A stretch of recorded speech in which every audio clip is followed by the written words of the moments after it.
I'm a free citizen. What I'm doing is perfectly legal. Right? I'm photographing in public. That's all I'm doing. Look, you're being detained until we obtain your details. Okay, now you're under arrest. Okay? Under arrest for what?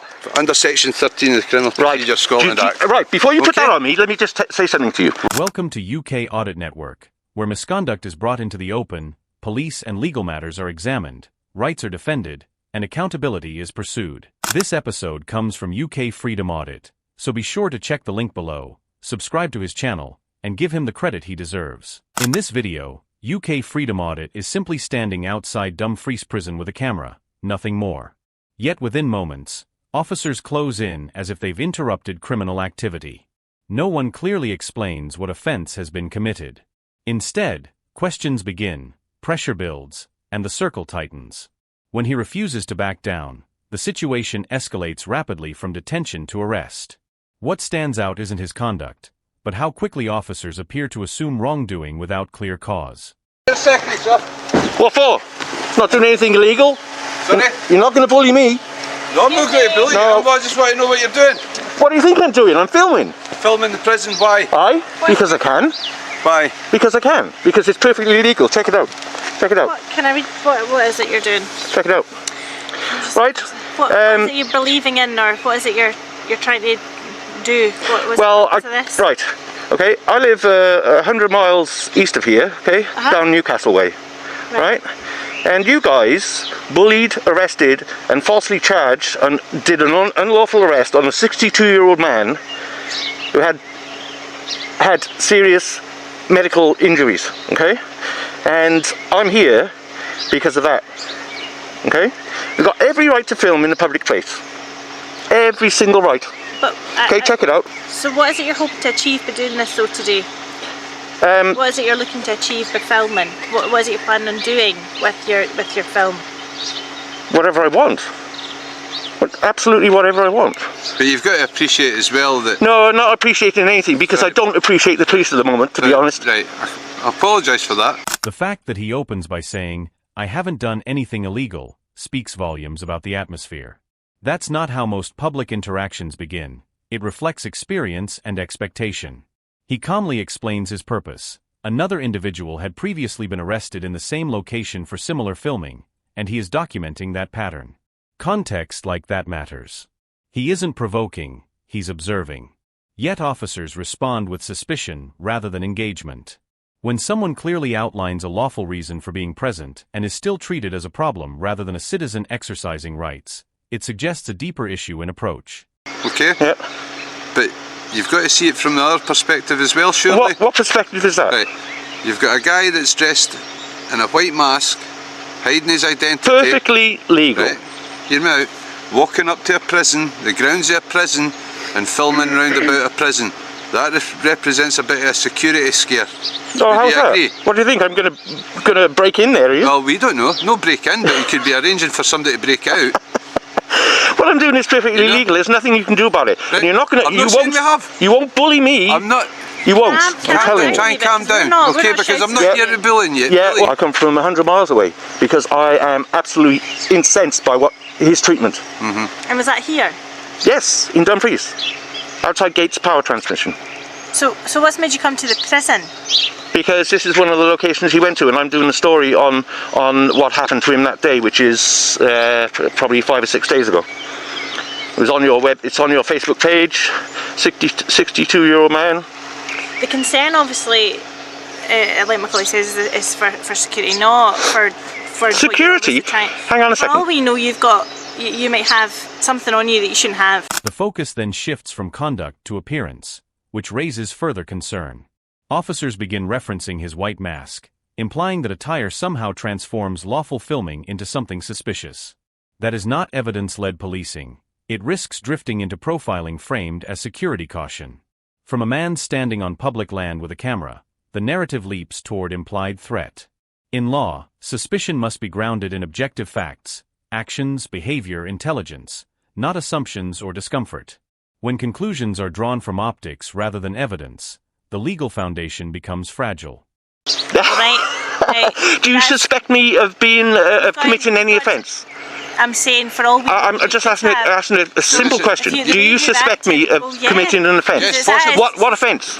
What offence? There's no breach of the peace. We don't know until we speak to the prison staff. They might be worried in there, which would constitute. That's not a breach of the peace, mate. Of course it is. Well, you can try that. That'll be an unlawful arrest if you arrest me. I'm not arresting you. No, but I'm telling you. But what I'm saying because I'm not breaching the peace. You've asked me, do we suspect you of having committed an offence? And I said, possibly. No. Yes. No. Okay. Not at all. Not at all. Now, what I'm doing is perfectly legal. Until we carry out inquiries, we don't know what we're dealing with here. Can I have that? You're quite correct. You're quite entitled to film in a public am I area. being detained at the moment? Not at the moment, but what Right, okay, I'm free to go then. No, hold on. No, if I'm not detained, I'm free to go. You're I'll detained bid you. until we obtain your details. No, you're not getting my details. Absolutely not. That is an arrestable offence. No, it's not. Yes, under section 13. Right, section 13, you have to have reasonable grounds. Yes. No, you don't. To suspect that you don't have reasonable grounds. Yes, we have. No, you don't. No, you don't. When he directly asks, "Do you suspect me of committing an offence?" the reply is, "Yes, possibly." That phrasing reveals uncertainty rather than defined suspicion. Acting first and clarifying later reverses the proper order. Officers reference breach of the peace while admitting they still need to confirm whether anything occurred. You cannot name an offense before establishing its basis. They also invoke Section 13 of the Public Order Act, which in reality concerns imposing conditions on public processions where serious disorder is anticipated. It does not grant a general power to demand the name and address of an individual standing alone with a camera.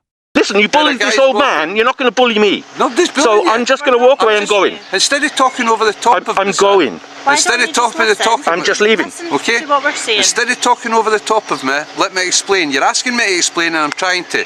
Okay? So let me explain. You're being live streamed. Yes? Okay. I have no problem with that. So you can take my cameras and delete the images, but they're already on the internet. No interest in deleting any images. Listen, officer. Okay. If you suspect me of a possible breach of the peace, then I'm just gonna go to eliminate any sort of breach of the peace. Yeah. How do you mean? Well, I'm just going to go. I'm leaving. No, I'm leaving. All I'm asking is for your details. No, you're not getting them. No, I'm not required to give them. Yes, you do. No, I don't. Just going to explain that to you. I already know Section 13. If you let me explain to you. I know Section 13 quite well. Right, you explain to me what your understanding of Section 13 is. I know exactly what Section 13 is, mate. As a matter of fact. Well, tell us then if you're... Why don't you check it out? Because I've got it right there. He even proposes the simplest resolution. He will leave to prevent any issue. If the alleged risk disappears the moment he departs, that undermines claims of imminent disorder. Yet officers refuse to allow him to walk away without providing details, insisting he is required to do so without clearly identifying the statutory power compelling it. That contradiction is central. You cannot describe someone as free to go while physically preventing their departure. Notably, he offers to show them the wording of Section 13, highlighting the unusual dynamic of a citizen explaining legislation to officers invoking it. Which is right there, okay? Yeah, that's Section 13. I've already got it, mate. There. You don't need to look through your book, I've already got it. Okay, that's Section 13. Well, you know what it is. It's right there. Can I see it? Well, it's right there. I haven't committed any offence. I'm not a suspect of committing any offence. Therefore, you will not ID me. Right. Simple. Let me explain to you. Where a constable has reasonable grounds for suspecting that a person has committed or is committing an offence at any place, he may require that person, if the constable finds him at that place or at any place... You are not reading the first line, are you? Hold on. Powers relating to suspects and potential witnesses. Okay? There's no crime being committed, mate. Well, we don't know that. Absolutely no crime. Okay. Can I have that back, please? Thank you. So right, yes, okay, officers. You're required I'm going. to give me... No, you're not. I'm going. Goodbye. For your details. No. No, I'm a free citizen. What I'm doing is perfectly legal. Right? I'm photographing in public. That's all I'm doing. Look, you're being detained until we obtain your details. It is telling that a member of the public feels compelled to carry printed legislation to guard against overreach. He is not there to argue law. He is there to film. When he decides to disengage, officers follow and convert the interaction into detention. That shift is significant. If someone calmly withdraws and the response is escalation solely to obtain compliance, it raises questions about purpose.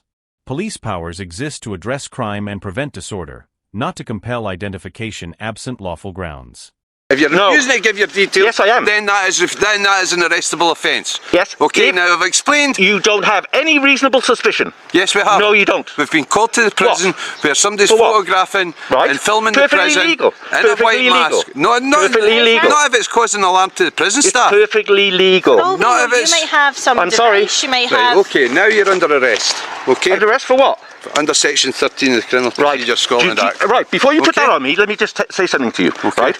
Do you realise that between 0 seconds and 60 minutes, right, handcuffs on me is 500 quid. And I've been there, done that many, many, many times. Okay? Okay? I'm And you'll be sorry, sent. you You'll be completely sent. lost me. You'll be sent for retraining at the very least. Okay, So, Okay, so- you really want to go through this? yes. Okay. Go for it. So you're now Right, under guys. arrest. Under section 1 of the Criminal Procedure. Section what? Section 1? Criminal Procedure Scotland Act 1995, section 13. Let go of your paperwork so you can... No, I'm going to put it in my pocket. Okay, put it in your put it in pocket, my that's fine. Okay. Alright guys, been arrested. Okay, I'll take your camera. The exchange intensifies when legislation from the Criminal Procedure, Scotland, Act 1995 is cited.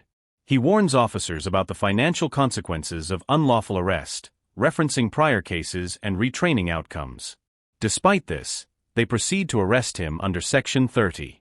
Importantly, the power to require name and address depends on reasonable suspicion of an actual offense. It is not designed as a shortcut when cooperation is refused. If the initial suspicion lacks substance, any arrest based upon it becomes vulnerable. His warning about compensation is not theatrics.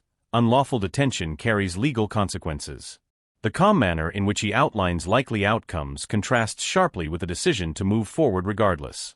In a later update responding to a viewer, UK Freedom Audit explains that his solicitor argued there was no case to answer regarding breach of the peace. The prosecution ultimately conceded that point. That development confirms the original headline allegation did not withstand scrutiny. However, instead of ending there, attention shifted toward the alleged failure to provide details. That progression reflects a broader pattern. When the primary accusation collapses, the focus turns to compliance itself. The narrative moves away from whether alarm or disorder was genuinely caused and toward whether instructions were followed. He also describes the emotional toll of enduring proceedings only for the central claim to be abandoned. In the end, the dramatic justification for arrest did not survive legal examination. What remained was a technical argument about procedure. The episode illustrates how suspicion based on appearance and rapid escalation can unravel under scrutiny, leaving process to carry what substance could not.